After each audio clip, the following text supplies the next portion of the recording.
I tried to view the image as if someone else had taken it. The photo shows a young man wearing a grey vest and straight-cut jeans that are a little too big for him. The man is standing in a neutral setting, although it is not very clean. His posture is tense, like that of a ballet dancer. The model's gaze is directed towards his right hand, which is completely open. With the index finger of his left hand, the model is balancing an old brown chair.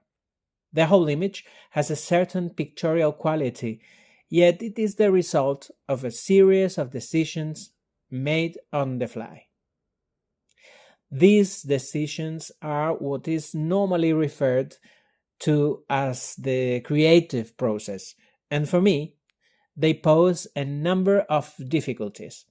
The first and foremost is to put into words what I perceive as visual impacts.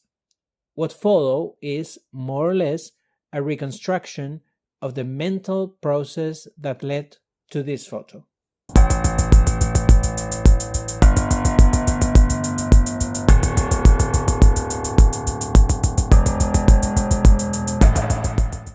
The model is standing, looking at me for instructions, and I try to find mental associations. I look at him, examining him for correspondence with other images, opening myself up to try to gather all the sensations conveyed by the person in front of me. He looks like a bullfighter. No, that's not quite it. The position of his feet gives me another association. A dancer. Several images flash through my mind. I ask the model, who is half Austrian and half Japanese, "Have you ever seen a bullfighter?" The boy looks at me with perplexity. It's clear that the image of a bullfighter is not a familiar one.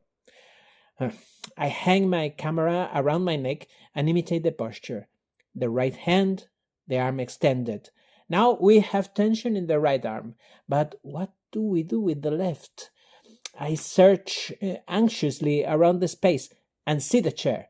I remember a photo in which Dali is surrounded by elements flying everywhere. Among those elements is a chair. I have a chair. It will do. Balance the chair on one leg. The boy follows my instructions, but he grabs the back of the chair with his whole hand. That won't do. Now, he has to be more delicate. The photo has to convey the feeling that the chair could fall over at any moment, like when you see a kite flying, dependent on the gusts of wind. No. Hold the chair with just one finger. The boy looks at me, not knowing what I want. With the camera hanging around my neck, frantic, I show him what I mean. Through the viewfinder, I look at the composition. I try to take the photo so I don't have to reframe it. Look at your right hand, I say. I don't say it to him, but I think he could have a sphere of light in his hand.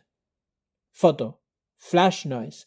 I check the result on the camera. I quickly assess how much editing will be needed to get the photo I want. Satisfactory. Next photo. The whole process takes no more than a couple of minutes, and it is repeated dozens of times in each session. For me, taking photos is a mental and physical process, to the point that I wonder if I will be able to do it for much longer, because undoubtedly I have to be in good shape, as I am an eye that goes up and down, closer and farther away, around the person I am photographing. That, along with carrying the equipment, puts pressure on two areas of my body that nature did not design very well. They are the knees, hip joints, and lower back. Mentally, the process of taking photos is much more rewarding because it represents a very special psychological communion with the person in front of me. When I say above that, I open myself up to the impressions offered by the other person. I mean that I am completely receptive to all layers of perception, to the conscious and the unconscious, to verbal and gestural language.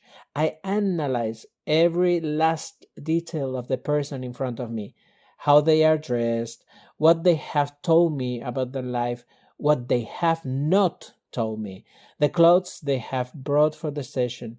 It is as if I become the other person, and I find this fusion to be an exciting learning process, very similar to the experience of reading a good book or solving a very difficult mathematical or logical problem.